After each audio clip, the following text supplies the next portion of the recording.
trajetória profissional da professora Ana Cristina Juvenal, não é? E para entender um pouco, por meio dela própria, como é que essas duas dimensões conformam e conformaram o seu perfil de professora, não é? E a Ana Juvenal, ela, como eu disse anteriormente, ela é da UFSCar, ela integra o Departamento de Teorias e Práticas daquela universidade, ela integra também a pós-graduação da mesma universidade, e hoje ela encontra-se na gestão, por isso que ela tem assinado todos os documentos em todos os momentos da vida dela, não é? Então, ela está dirigindo o Centro de Educação e de Ciências Humanas, e ela é a nossa coordenadora. Eu digo nossa porque eu integro o GT 21, ela é a nossa coordenadora do GT 21, Educação e Relações Raciais, Étnico-Raciais, da Amped, até 2022. Então, é um prazer enorme tê-la aqui conosco mais uma vez, Ana. E a última vez que a Ana esteve conosco no Gera foi em 2014, não é, Ana?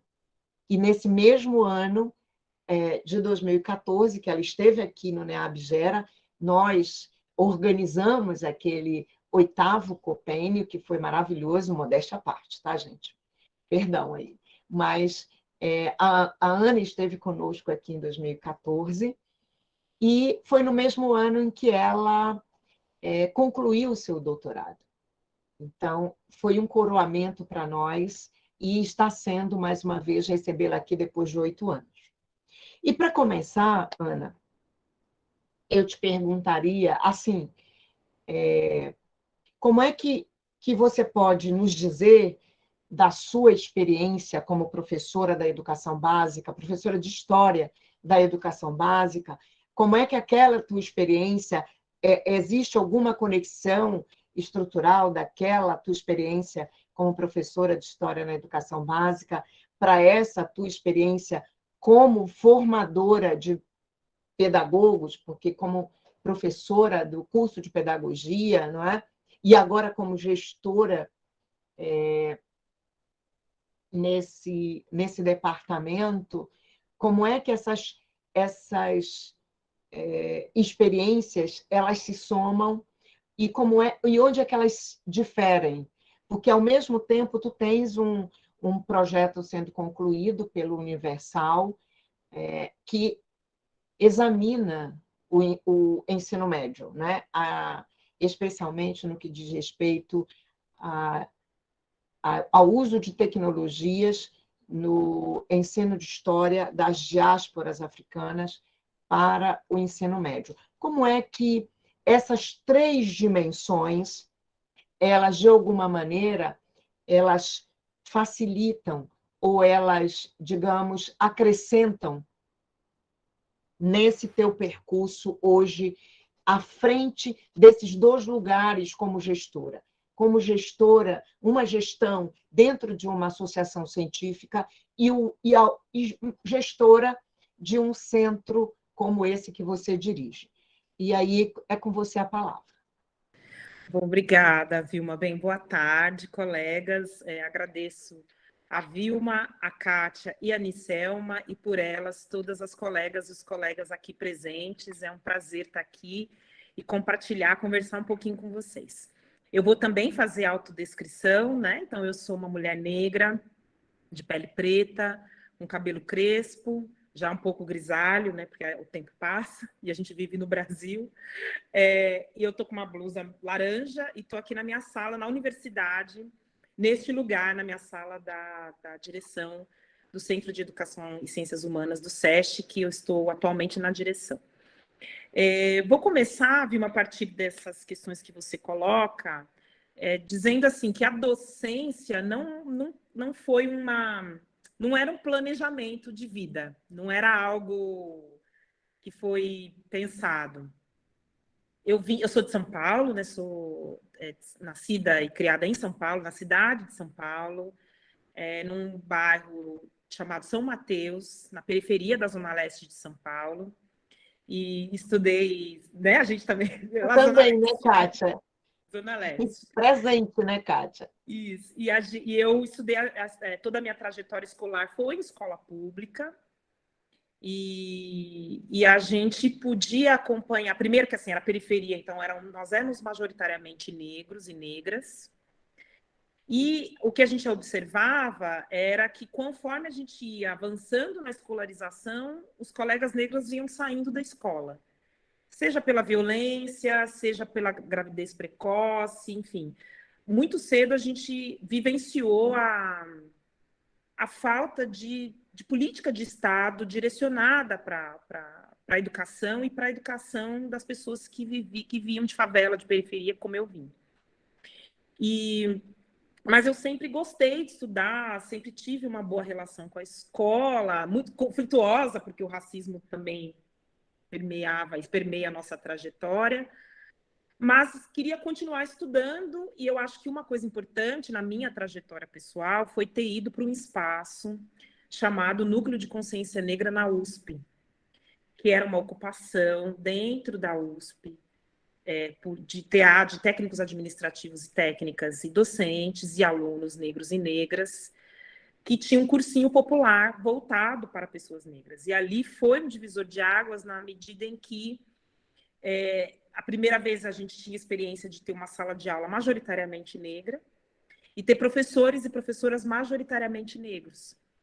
E de áreas que a gente não tinha muita essa experiência.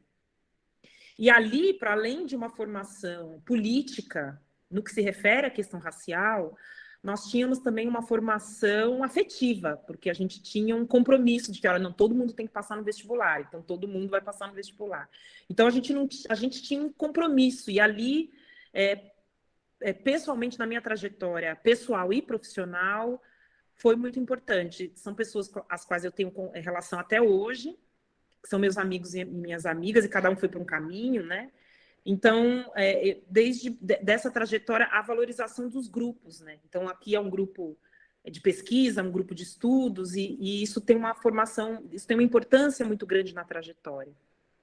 E eu acabei indo para a Unesp fazer história, na Unesp do campus de Assis, no interior de São Paulo, num tempo que não existia, aí a gente começa a dizer a idade, né? Não tinha WhatsApp, não tinha, assim, né? A gente não tinha celular, né? Assim, a gente saiu da Zona Leste, 600 quilômetros longe de casa, sem pai, sem mãe, né?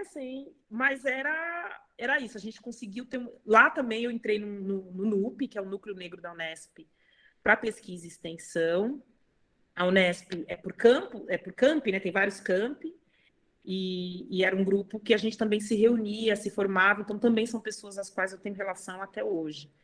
Então eu acho que é super importante os coletivos de estudante, os NEABs, os NEABIs, eles têm uma importância fundamental para a formação, e tanto política quanto formação intelectual, porque a gente sempre brinca que na graduação a gente fazia 2 graduações, a gente fazia a graduação oficial, as disciplinas, não sei o quê, né? E a gente fazia uma graduação paralela, que era uma graduação sobre estudos negros, sobre intelectualidade negra. Então, nós líamos os textos, os autores e as autoras, nós tínhamos o grupo de estudo, então a gente fazia 2 graduações. E isso foi muito importante, e isso foi um impulso que acabou me levando para a educação. E quando eu me formei, eu fui dar aula no estado de São Paulo, né? Então, eu dava aula numa escola, e aí dei aula para o ensino fundamental, chamávamos, né? Ensino Fundamental 2, e para o EJA, e que também foi muito significativo, porque o EJA também era isso, eram pessoas que não tinham tido a possibilidade de aprender no tempo indicado, mas que estavam ali buscando formação. Então, essa experiência me levou a pensar em continuar estudando. Então, era sempre assim, eu queria continuar estudando, mas não pensava que eu ia ser professora. Ser professora universitária era um negócio distante, não era algo assim que a gente planejava. Hoje eu falo para os alunos, você vai planejar. Então, assim, são tantos anos, você vai fazer tal coisa, tal coisa. E a gente não tinha muito essa orientação, né? E aí eu vim para a UFSCar, vim fazer mestrado aqui, acabei fazendo mestrado, doutorado em educação, já com essa pegada de pensar a educação como um caminho de formação na luta antirracista. Então, é uma aposta, é um investimento em acreditar não que a educação seja ou vai ser a plataforma de que as pessoas vão tomar consciência sobre a questão racial. Não penso nisso. Eu penso que a educação ela tem por função a gente dizer a verdade, a gente dizer a gente mostrar as desigualdades, a gente mostrar as hierarquias, né? Essa é a nossa função. E aí eu acho que essa é a função de um professor ou de uma professora. É dizer, contar o que houve. Então, por isso que e a história me dá isso, assim, então sempre pensando historicamente, como é que a gente pensa o tempo histórico, e não só o passado, mas como é que a gente pensa o presente. Porque basicamente, sobretudo é isso. A nossa disputa é pelo nosso presente. Toda essa discussão que a gente vê sobre uma tentativa de restabelecer o passado da ditadura de uma outra forma, o passado da escravidão de uma outra forma, o passado da colonização, não é uma disputa pelo passado. Ela é uma disputa pelo presente. Ela é uma disputa do modo pelo qual a gente vai se comportar no presente. Porque quando a gente entende a nossa história de um determinado ponto de vista, isso age em nós. Eu ajo politicamente quando eu entendo que eu estou aqui porque muita gente passou por aqui para que eu pudesse estar aqui. Então, estudar a história da escravidão, a história da colonização, a história do continente africano, antes mesmo dele ser continente africano, é estudar a nossa história, é estudar a gente. E, sobretudo, que a gente tenha, para nós que trabalhamos com diferença, com diversidade, né? É o compromisso político que a gente tem com quem veio antes da gente. Então, a Vilma falou da Petro, que está aqui, ela passa por aqui, parece uma entidade nesse corredor aqui, ela vai passando aqui, aí todo mundo para ver a Petro passar. A Zélia, a própria Vilma, maravilhosa, sempre elegante, a Kátia, todos nós, né, que vieram antes de nós, que pavimentaram o caminho para que a gente pudesse estar aqui. Então, eu tento honrar isso todos os dias. Então, estou aqui, faço ofício, faço não sei o quê, honrando a vida dessas pessoas. E é muito importante dizer isso, porque eu estou hoje nesse lugar, né, na gestão, e é importante lembrar, a primeira pessoa que foi diretor de centro negra, esse centro está completando este ano 50 anos. E ele é criado no momento da criação da universidade. A universidade fez 50 anos o ano passado, ano retrasado. Logo na sequência, os centros foram criados, né? Porque a nossa dinâmica é por centro, né? Não é por faculdade. E a primeira pessoa que foi negra, que ocupou este lugar, foi o professor Walter Silvério. Ele foi diretor do SESC há 20 anos atrás. Então, demorou 20 anos para ter uma pessoa negra que era um homem negro, mais 20, então 50 anos, para que uma mulher negra pudesse estar sentada aqui nessa cadeirinha que eu estou sentada.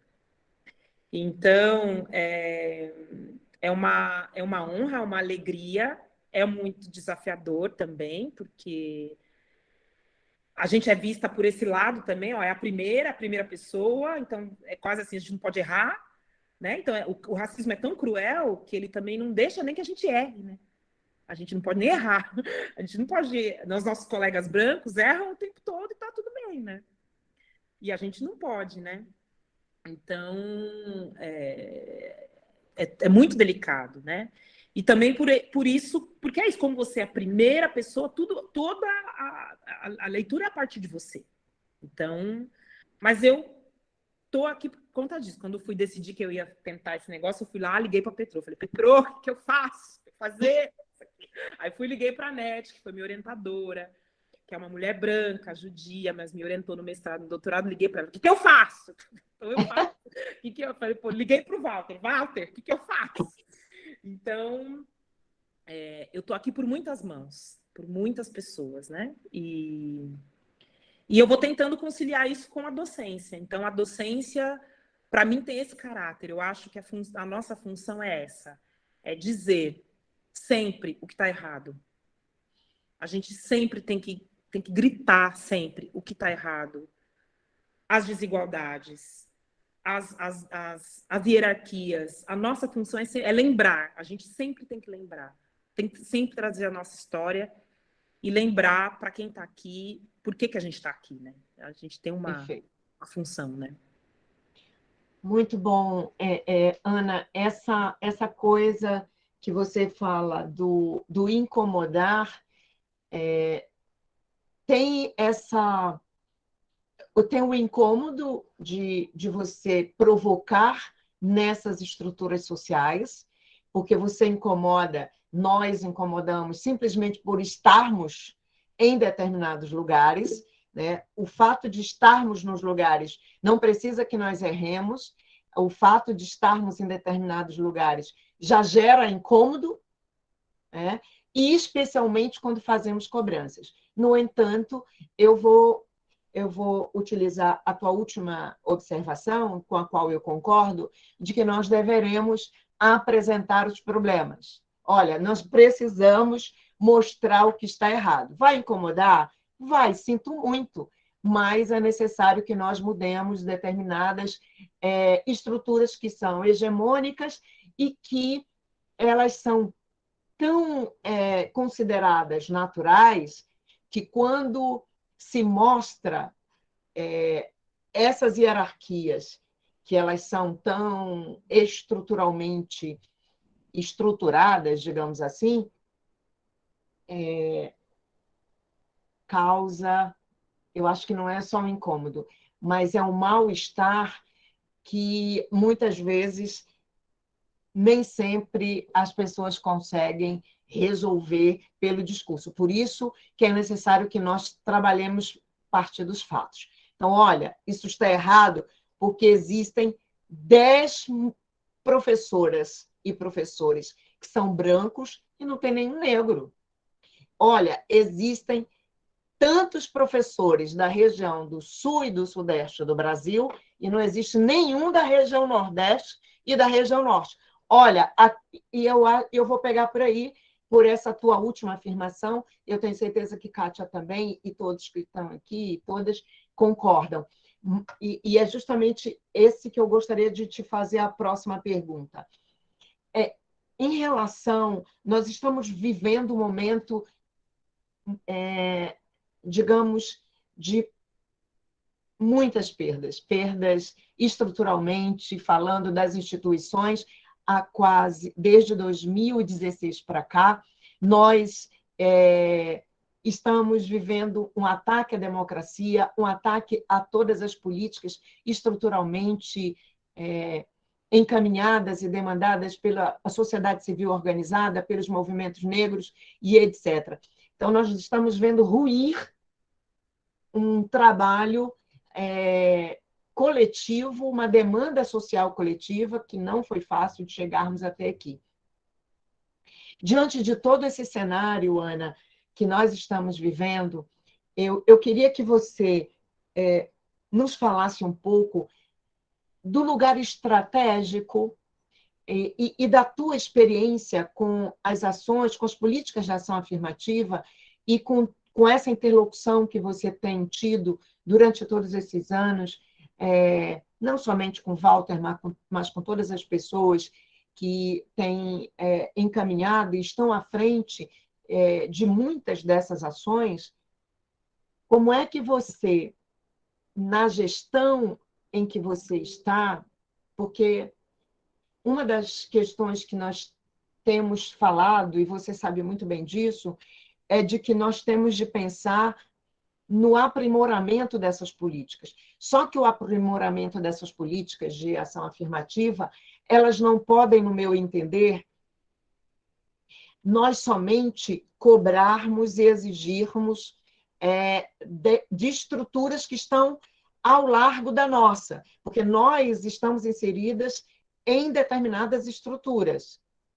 E quando nós olhamos para elas, nós observamos que a gestão daquelas estruturas estão falando em integrar, em incluir, em diversidade. Contudo, a praxis, e eu estou entendendo que nós temos dois problemas, que é o tempo e a praxis. No meu entendimento, são duas dimensões de um problema antigo, quando se fala de políticas afirmativas. É o tempo e a praxis. Não é? E no bojo dessa discussão e dessas questões estão aí as instituições de formação de pessoas, sejam de bacharéis ou sejam de licenciados. Então, como é que você, numa instância como essa, na gestão, eu estou te falando isso pelas experiências que eu tive, e que isso é muito emblemático e complexo falar, não é? E é muito complexo quando você está naquele lugar. Né? Que você falasse um pouco desses desafios, os avanços que nós tivemos, porque eu acho que é importante que nós falemos desses avanços, dessas políticas, a despeito de todo esse desmantelamento que nós vivemos de 2016 para cá, mas que você fale um pouco dos desafios que nós temos pela frente, não só as nossas instituições, as nossas particularidades e dos nossos lugares, mas o que nós poderemos projetar nesse horizonte daqui, como nós já conversamos, daqui a 20 anos, a 50 anos. Então, eu queria que você falasse um pouco sobre isso. Então, obrigada, Vilma. Olha, Vilma, eu acho assim, sobre a política de ação afirmativa, né? Para mim, a política de ação afirmativa é a política mais revolucionária já feita na educação. É um sucesso absoluto, absoluto. E a gente pode dizer isso não só por nós aqui, vários de nós, né? Mas eu, pessoalmente, assim, eu sou fruto da política de ação afirmativa. Né? Eu entrei na universidade, não tinha, ainda não existia a política de cotas, mas eu fui bolsista de um programa de ação afirmativa. Eu fui bolsista 2 vezes, um programa chamado, acho que vocês vão lembrar, Diversidade na Universidade, que era MEC, CAPES, né? E depois fui de um programa que era o do Laboratório Políticas da Cor, financiado pela Fundação Ford, e fui bolsista nesse programa, no meu primeiro ano de graduação. O que foi fundamental, porque o que a gente percebe nos dados é que o primeiro ano é central para a entrada, né? Se as alunas e os alunos passam o primeiro ano, a chance é muito grande de continuar. E a gente vinha de uma experiência de não ter condição, né? De uma condição financeira muito precária. Então, ter bolsa naquele momento para se deslocar para outra cidade, então tudo isso foi fundamental. E eu acho que a política de ação afirmativa, as cotas, é a política mais revolucionária porque ela foi feita sem financiamento. É uma política que não teve um financiamento específico do Estado para a política, como a gente viu com outras, como, por exemplo, a educação à distância. É que houve um investimento de Estado para aí. É uma política, não é nem de governo, porque passou os governos, é uma política de Estado, com investimento próprio, com contratação de pessoal, ou seja, o Estado brasileiro investiu nessa modalidade e não fez a mesma coisa com a política de ação afirmativa.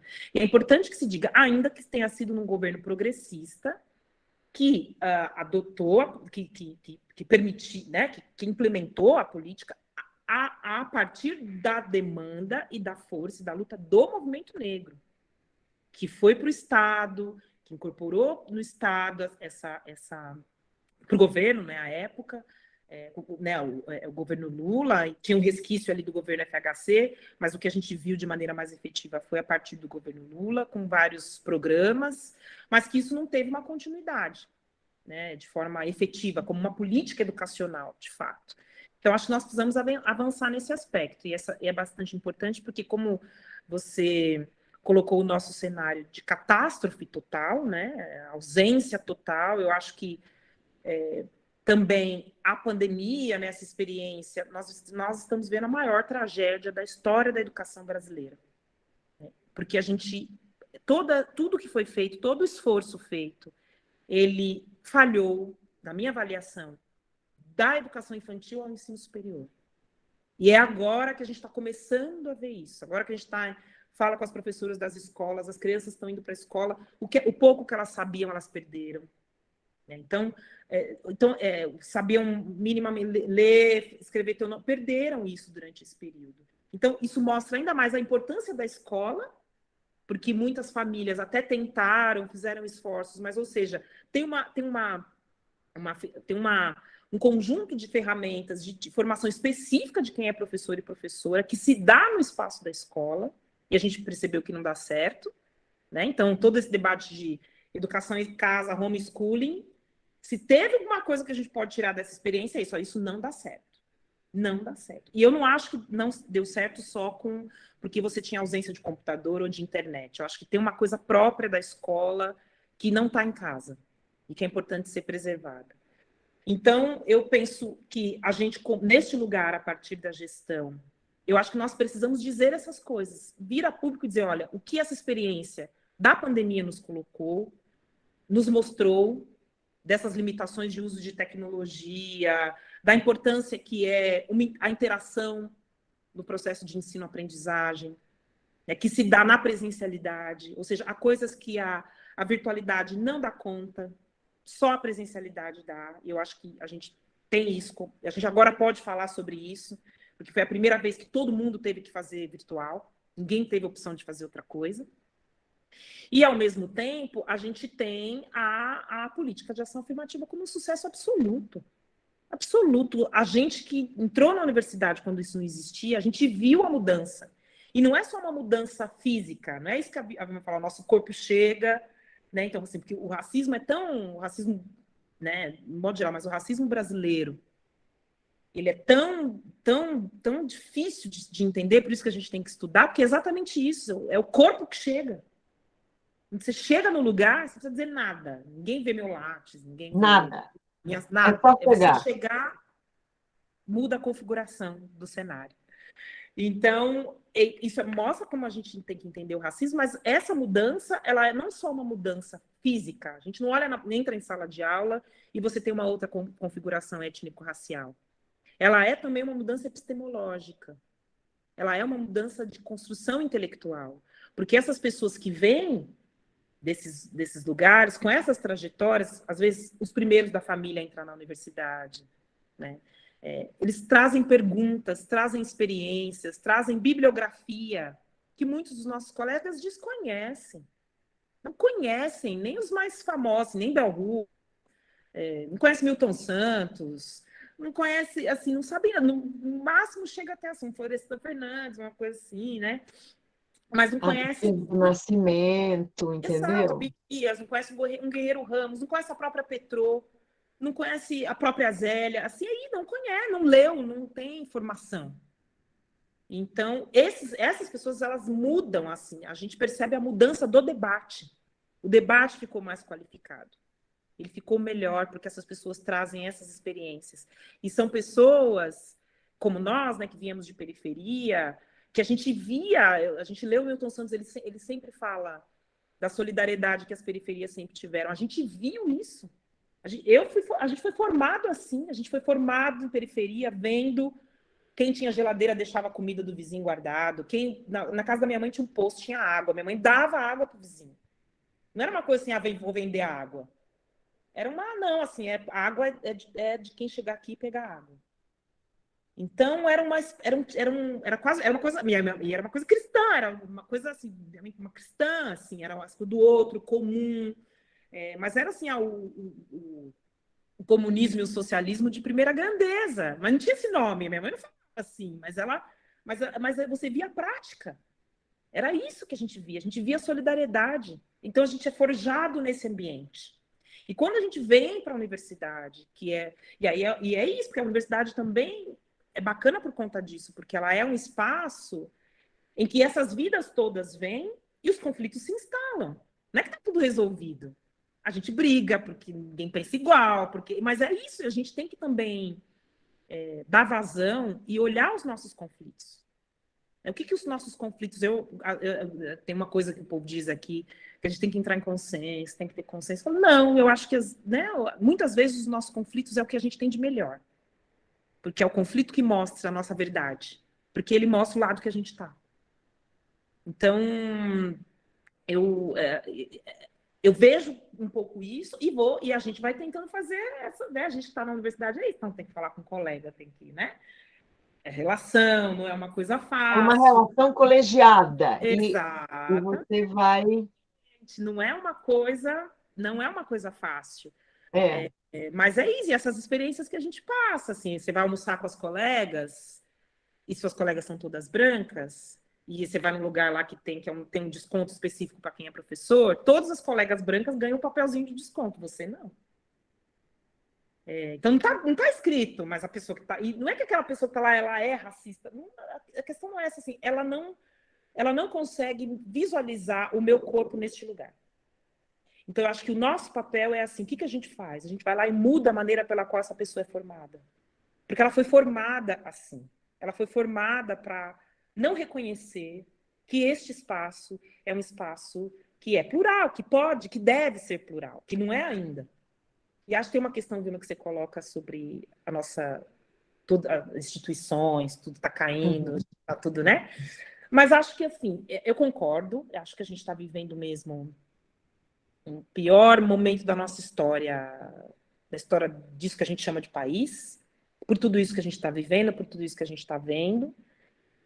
Mas, ao mesmo tempo, talvez isso para nós que estamos na universidade, trabalhamos com educação, com ciências humanas, isso deve ser o nosso impulso para que a gente diga algumas coisas, assim, porque a gente tem sido chamado nos últimos anos, né? A gente tem que defender a democracia. Vamos defender a democracia. A democracia é para quem? Porque a gente pode dizer que todo mundo exerce a democracia da mesma forma? Então, que tipo de democracia a gente quer defender? É a democracia da classe média, que bate panela e depois se arrepende, aí bate panela no outro dia? Porque é isso que a gente quer? É essa democracia? Ou de fato, a gente construir a experiência de uma democracia que nunca existiu? Uma democracia real e efetiva, que nós nunca vivenciamos. Então, tem um papel nosso de ser professor e professor e de ser servidor público. Então, isso que eu digo todo santo dia aqui, dessa cadeirinha, que, olha, tem uma função que é nossa, que a gente tem que dizer, assim, e sobretudo a gente que pensa as humanidades, que pensa as relações humanas, tem uma tarefa política que é nossa. E acho que essa tarefa ganha agora outro contorno, ganha outra densidade, né? A gente está em ano de eleição, depois dessa experiência que nós tivemos, trófica em todos os aspectos, mas em especial na educação. Então, a gente precisa dizer algumas coisas que são importantes de serem ditas, né? E cobrar das pessoas que estão agora se colocando como alternativa, né? O compromisso verdadeiro com aquilo que ainda não foi feito e que poderia ter sido feito no momento anterior e não foi. Então, exato. somos nós que temos que dizer, né? E é muito interessante essa tua última observação, porque o que eu tenho, junto com outras pessoas, e eu disse isso na AMPU anteontem, é a necessidade de as associações científicas, de fato, se organizarem para apresentarem os decálogos para esses futuros candidatos. Dizer, olha, tem esses problemas aqui.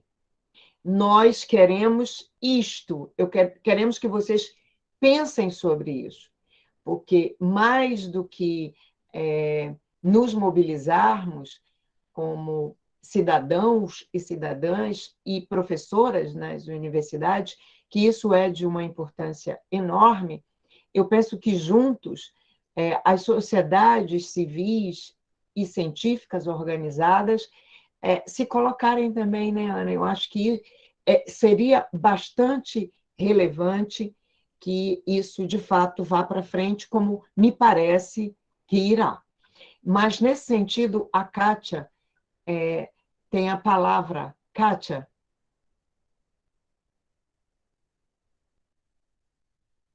O áudio, Kátia. o áudio, Kátia. Isso.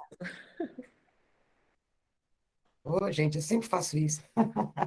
Bom, então, boa tarde a todas as pessoas presentes, né? A professora doutora Ana Cristina Juvenal da Coluz, nessa atividade tão instigante que articula toda a questão da produção acadêmica, profissional, com a sua própria vida, e nas pessoas da professoras Vilma Coelho e Nicelva Brito, eu cumprimento todos e todas que estão presentes aqui.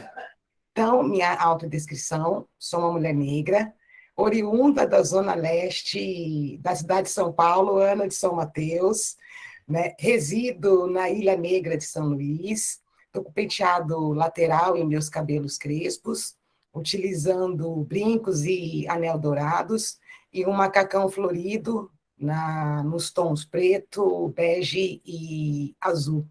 E é interessante, Ana, como nossas histórias são entrelaçadas, em alguma medida, né? Quando você menciona o Núcleo de Consciência Negra na USP, de imediato eu lembrei que entre 1998 e 2002, por ocasião da minha graduação em História, eu fui coordenadora do Núcleo de Consciência Negra, e como o movimento negro nos educa, e mais do que isso, nos reeduca. E esse processo todo que você nos aponta agora, das ações afirmativas e como elas são um sucesso, é por conta disso, é o resultado dessas lutas e como a gente tem atuado para, a despeito de todos os desafios que sempre enfrentamos nesse país e que estão acentuados neste governo, elas estão dando certo. E, Ana, né, enquanto diretora do Centro de Educação e Ciências Humanas da UFSCar, como coordenadora do GT21, Educação em Relações Étnico-Raciais, da Amped, da qual eu também faço parte, e penso que está em funções importantes para o fortalecimento da área, bem como das lutas para a equidade de gênero, que é como você menciona, quando você se torna num espaço que já tem 50 anos, né, você ser a mulher negra que está ocupando esse espaço, e que, com certeza, muito nos orgulha com a sua firmeza e com a consistência da sua fala.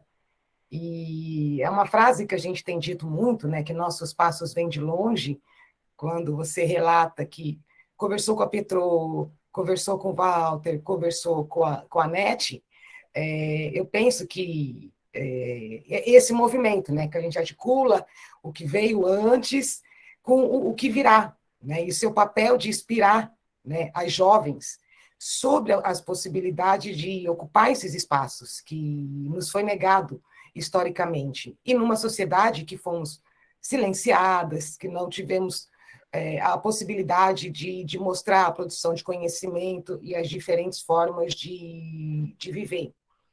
E digo isso porque, além dessas funções que você está ocupando no momento, você também tem atuado em pesquisas nacionais e internacionais, intercâmbio com pesquisadores e pesquisadoras, particularmente de universidades da diáspora africana na América. E no contexto, né, que a produção acadêmica da área, na verdade, já há muito tempo, destaca que um dos desafios para o ensino da história e cultura africana e afro-brasileira é justamente a hegemonia da lógica eurocentrada, o que sabemos requer tanto a descolonização das mentes como dos currículos. E, na sua perspectiva, Ana, qual seria o potencial desses diálogos críticos, numa perspectiva sul-sul, para a produção de conhecimento emancipatório? E conhecimento esse que seja realizado por meio da interação entre continente africano e diáspora africana, para superar os desafios postos tão já estudados e analisados para a implementação da Lei 10.639 de 2003, que está próxima de 20 anos. O que traz de novo? Né? O que traz de possibilidade de que novas perspectivas epistemológicas possam constituir os nossos currículos, a partir dessas redes transnacionais. E a própria coleção História Geral da África. Eu li recentemente um artigo seu, que você se debruçava, particularmente com o volume sobre a diáspora africana, e como isso contribui sobremaneira, inclusive no fortalecimento da sua própria atuação e para ampliar os espaços da nossa área nos locais em que você está atuando como gestora. E é uma questão, Ana, que eu faço para você, mas que eu venho pensado também, que tem me instigado nos últimos anos, por exemplo, nas interações que eu tenho estabelecido, particularmente com pesquisadores de países da África Austral e também de alguns países da América Latina. Então, seria nesse sentido, o potencial desse diálogo sul-sul. Valeu, Kátia, vizinha. Vamos juntas! Vamos juntas. Obrigada. Olha, assim, a questão da diáspora é um conceito que eu gosto muito. Eu acho que tem uma força epistemológica importante, porque é um conceito que permite a gente pensar essa ideia de movimento, de que a gente se movimenta e produz conhecimento. Eu penso diáspora com essas duas ações, movimento dos corpos e produção de conhecimento. Então, quando a gente vê o blues sendo criado nos Estados Unidos, o samba sendo criado aqui, o choro e a rumba e a salsa, o quanto isso tudo é negro, quanto tudo isso é africano, né?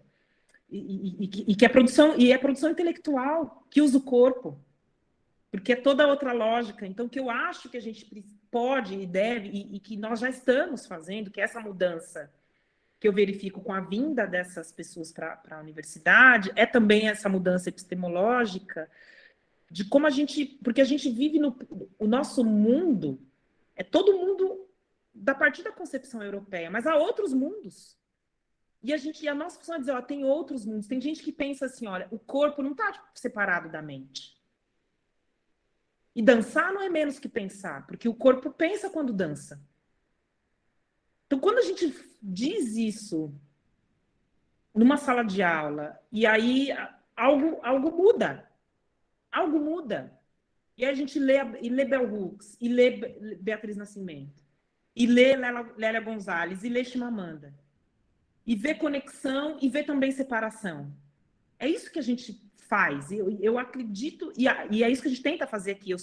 Eu tenho uma colega aqui, que vocês conhecem bem, que é a Tatiane Consentino, também é do GT21, é do NEAB da UFSCar, e a gente faz tudo junto, até dividir sala, a gente divide, porque a gente vive a mesma sala no departamento. A gente faz combinado mesmo, falou, é tática, então nós vamos assim, pluralizar a nossa bibliografia. Então eu dou uma disciplina na pedagogia, que é ensino de história e geografia, porque aqui tem essa junção. E a minha bibliografia, ela é plural. Então, assim, vocês não vão só ler historiadores e historiadoras europeus. Como vocês já passaram a vida inteira lendo, então agora é hora de ler outra coisa. Então nós vamos ler latino-americanos, africanos, indianos.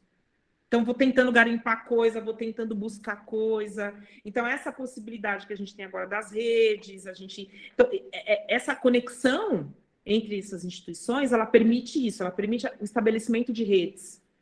E a gente pode trocar coisas. E trocar as experiências locais, que têm as suas especificidades, e aquilo que é global.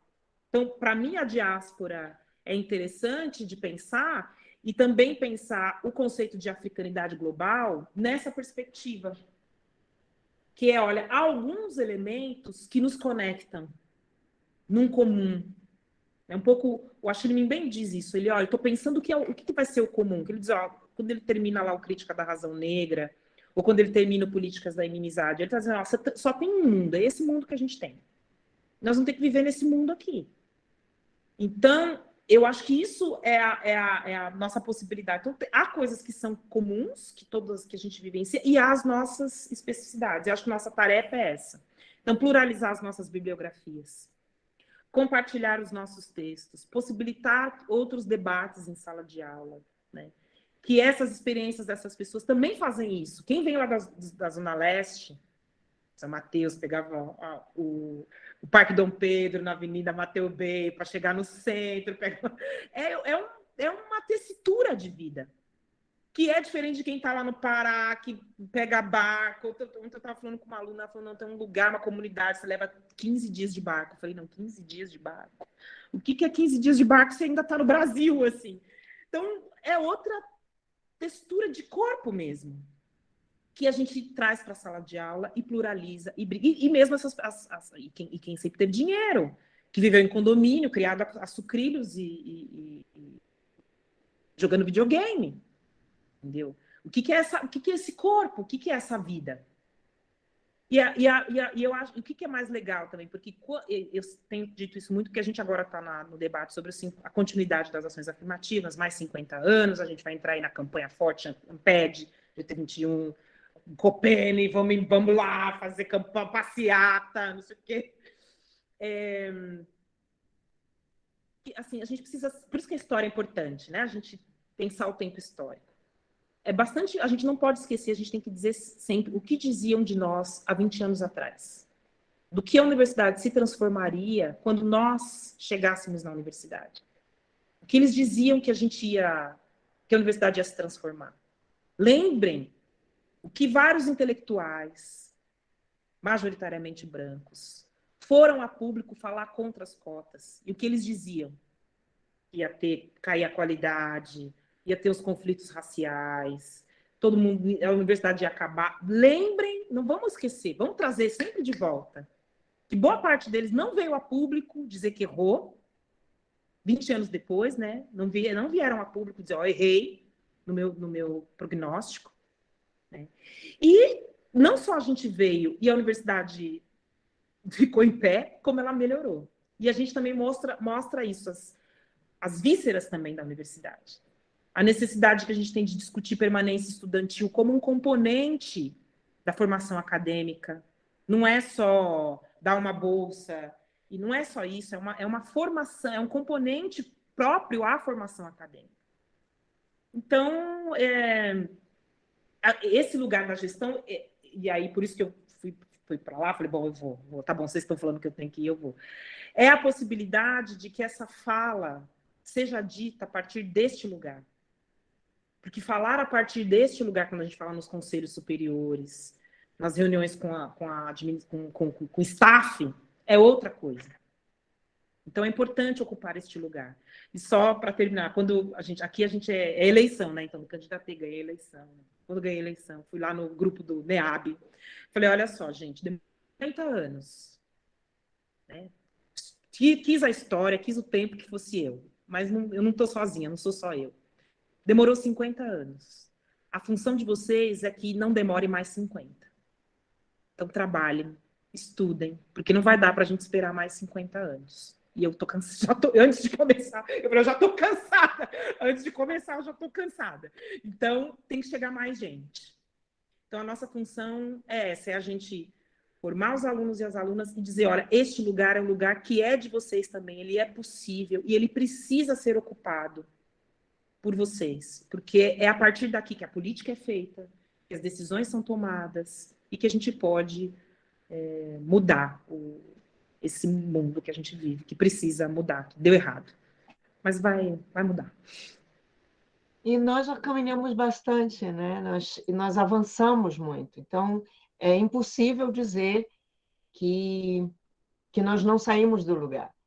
Eu lembro que do livro que a Cláudia Miranda escreveu em 2004 para cá, quando ela diz lá, com aquele prefácio da Nilma, de que nós não tínhamos pesquisas circunstanciadas sobre a temática, e quando nós observamos no Brasil inteiro o avanço, desde as produções até os lugares sociais nos quais nós encontramos esse povo preto em tudo quanto é lugar, não é o suficiente, é verdade, nós sabemos, mas nós já percebemos que há uma mudança significativa e nós precisamos, sim, mostrar o que precisa ser dito.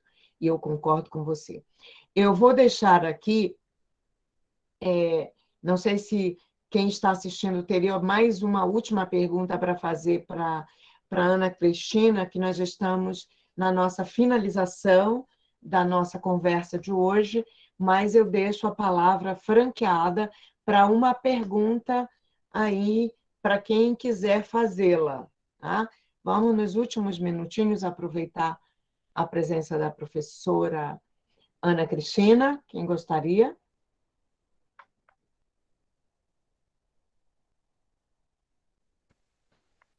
Eu gostaria. Me apressar antes que outro levante a mão. Eu sei que é um lugar de reiteração, mas é cabível a fala que a professora Kátia fez, que são os mesmos desafios se apresentam desde a primeira geração, na fala da professora Petronilha no nosso último encontro, e nós vemos essas histórias de desafios presentes. E com base nesses desafios, professora, o seu olhar para uma sala de um cursinho, para estudantes negros, com uma representatividade mais aproximada do que a indicação nos censos do IBGE em relação à sociedade brasileira, ele me parece se distanciar no que se refere às associações acadêmico-científicas. Estamos, de fato, chegando a determinados lugares até então não adentrados, mas ainda percebemos que esses desafios se apresentam, né? Nós percebemos, em termos de Universidade Federal do Pará, e certamente nas histórias das reitorias das universidades, nas diretorias de associações, esta representação ainda está aquém desse percentual ao qual o IBGE nos remete. E eu gostaria de ouvir de você, deste lugar da associação, deste lugar de uma função de gestão numa universidade, que desafios ainda são percebidos, que desafios ainda temos pela frente, e nesse percurso experimentado por você, o que avançamos em termos dessa demonstração mais equitativa com o percentual que os censos do IBGE nos dizem em termos de composição brasileira, nesses lugares de comando, nas diretorias. A ANPED tem um GT que já nos representa, mas ao olharmos para as diretorias da associação no curso desses anos, essa representatividade ainda está muito aquém. Então, que desafios dentro desses organismos, dentro dessas esferas, você ainda percebe, e que avanços nós já podemos dizer, contabilizamos? Temos um próximo de nós, que é o fato da professora Vilma estar agora compondo a diretoria da ANPED. São 2 ganhos. A região norte, 3. A região norte, uma mulher negra. Isso é digno de nota. 40 anos. 40 anos. Então, 40 anos de ANPED. Que desafios ainda se apresentam e em que passos já conseguimos caminhar no seu levantamento dentro dessa geração na qual você se situa? Percebemos uma espécie de semeadura das primeiras gerações e desses debates, dessas lutas, desses embates também, caminhos foram se apresentando, mas ainda temos percursos. Então, como é que você consegue situar isso, professora? Obrigada, Anicelma, pela questão. Não, é isso. A ANPED também era outra coisa que não estava no plano. Mas quando alguém te liga e fala, você não quer ir para a coordenação, aí você tem determinadas coisas que não dá para você dizer não. Eu falei, a gente vai botar isso na vida, né? Mas assim, aí liguei para o povo, falei, gente, eu vou, não vou. Aí o povo lá falou, você tem que ir. E também o próprio GT também eu lembro da professora Yolanda contando, né? Também não foi também. Tinha um debate, não, vai criar um GT só da temática, a gente tem que estar em todas as temáticas, a gente era contra, a gente era a favor, foi o caos total e completo, mas está aí o GT 20 anos na ANPED, né? Então, um marco super importante, com espaço de produção de conhecimento. A primeira vez que eu apresentei trabalho na ANPED foi na ANPED 2010, era Caxambu, apresentando mestrado, assim. Eu falei, nunca, jamais eu ia poder imaginar. Mas acho que, assim, isso que você colocou e que a Vilma coloca. A presença da Vilma lá é um ganho para todos nós. Super importante por conta disso, né? A Amped nunca teve alguém negro na composição da sua diretoria. E não é uma coisa fácil, né? Vilma pode falar bem, a gente tem lá as questões internas, né? Mas essa função, ela também tem algumas... Essa coisa de que tem coisas que a gente precisa dizer, né? A gente precisa dizer também para as pessoas que se dizem aliadas na luta antirracista, né? Que são aliadas na luta antirracista, que ser aliado na luta antirracista, às vezes exige assim, você sai. E você deixa o outro ir, porque você precisa sair, né? Assim como os homens precisam dizer, não, eu saio porque uma mulher precisa ir, porque aí ele é aliado na luta anti-misoginia. Assim como as pessoas com a sua heterossexualidade vão dizer, não, eu saio para uma pessoa LGBTQIA+ entrar. Isso sim é de fato você se comprometer com a luta. Se comprometer com a luta só tirando a foto para colocar no Facebook, ou trocando a foto, botando frasezinha, isso não vai, já não deu e não vai dar certo. Então, o nosso papel também nesses lugares é isso. A gente precisa dizer, ó, agora você sai. Para que a Vilma entre, para que a Kátia entre, para que a Nilcema entre, o Valdemar entre, o Wagner, porque a gente precisa assim, mudar a estrutura. Isso é mudar a estrutura. Eu não mudo a estrutura só tirando foto. Tirar foto e dizer que é diverso é fácil. Ou chamar a pessoa para compor o grupo lá, que fica lá atrás fazendo a figuração, também é fácil. Isso a direita faz melhor que a gente. Está lá o Hélio, todo dia para mostrar para a gente isso. Está lá o outro da Fundação Cultural Palmares, todo dia. Ainda bem que eles estão lá. Até é bom que eles estejam lá, para eles mostrarem para a gente. Não basta ter fenótipo. E não vai bastar só colocar a figura preta lá. Assim como na escola, não basta só a gente botar o EVA marrom na parede. Se bem que eu ouvi outro dia que não pode mais usar EVA porque polui o ambiente. Então, não dá para pôr mais o EVA. Mas não é para pôr o papel crepom marrom na porta da sala de aula, porque isso não é diversidade. Isso não é diferença, né? Então, o nosso papel lá também é forçar, é fazer a gente, então... Ó, agora, então, a gente quer isso aqui. É isso que a Vilma falou, a gente quer isso aqui. Só que, para querer isso aqui, você sai. Porque o compromisso agora é esse. Você sai para que a gente mude a composição das diretorias, a composição das reitorias, a composição das associações, a composição do CNPq, né, Vilma? A composição da CAPES. Mas a gente precisa dizer para os nossos colegas e para as nossas colegas, ó, sai. Agora você sai, porque de fato o que a gente quer é outra coisa. Mas a gente não quer só colocar uma pessoa negra lá. Não é só um corpo negro que a gente quer pôr. Nós queremos pessoas que sejam comprometidas verdadeiramente com as nossas pautas, com aquilo que a gente quer como sociedade. É isso que a gente quer. Né? Então, é um pouco esse papel que a gente vai fazendo lá. A gente briga um pouquinho ali, puxa para cá, puxa para lá, até a gente conseguir, de fato, isso. Mas o GT21 é ótimo, né? O GT é um encontro mágico, a gente vê os nossos referenciais passeando, assim, sentando com a gente na plateia, a gente vê toda a referência bibliográfica sentada do lado da gente, né? É um bálsamo. Mas é isso, Nilcema, eu penso que as associações têm esse papel, os nossos cargos de gestão têm esse papel, a gente precisa mudar a estrutura.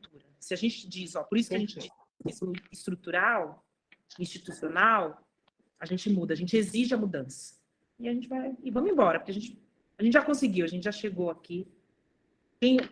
Quando a gente estuda, só para terminar, para a gente que estuda história, quem estuda história da escravidão, a gente que leu História da Escravidão, cotidiano da escravidão, o que era uma fazenda de café, uma fazenda de cana-de-açúcar, o que era a colonização. Não era para a gente estar aqui. Uhum. Não era. A gente só está aqui porque tem uma gente que é teimosa demais e que resolveu escolher a vida. E teve os outros que escolheram a morte também, né? Como uma possibilidade. Mas teve uma galera que escolheu viver. E a gente está aqui por causa dessas pessoas. Então, a gente precisa honrar a vida delas, que está em nós. Maravilha. Excelente, maravilhoso, como nós... E vamos continuar tentando, incomodando e mostrando o que precisa ser dito em relação às hierarquias, em relação ao que precisa mudar. Nós, então, nossa, agradecemos assim demais a Ana Cristina tá? Agradecemos muito, assim, de coração, o seu tempo, Ana, a sua competência, a sua genialidade, a sua beleza, não é? Que isso, meu Deus do céu, inteligente e bela, eu penso que é maravilhoso. Nós agradecemos muitíssimo você, agradecemos cada uma das pessoas que está aqui presente, agradecemos todo o público, no nome da professora Carla Mafra, que participou, viu, Ana? A Carla Mafra participou da nossa primeira pesquisa nacional, aquela que foi coordenada por Nilma em 2009. Então, a Carla Mafra, lá em Macapá, como professora de História, foi uma das pessoas integrantes daquela pesquisa, com quem nós ficamos lá durante uma semana imersos dentro da escola. Professora Carla Mafra foi uma dessas professoras, e desde lá nós nunca nos perdemos de vista. Professora, muito obrigada pela sua presença. Agradecemos, o Núcleo Gera agradece a cada uma das pessoas que aqui está, o Felipe, a professora Kátia, a professora Aniselma, professora Brenda, Valdemar e todos os outros que aqui estão presentes. Nosso muito obrigada e o nosso agradecimento especial à nossa convidada, à nossa competente Ana Cristina Juvenal Cruz. Muito obrigada pela sua presença e muito obrigada por estar junto conosco nessa luta, para que a próxima pessoa da diretoria da ANPED, nós faremos uma campanha para que seja Ana Cristina Juvenal. E a próxima coordenadora do GT 21, Kátia Regis. E nós temos que fazer isso. Um abraço grande a vocês. Muito obrigada. Obrigada a todos.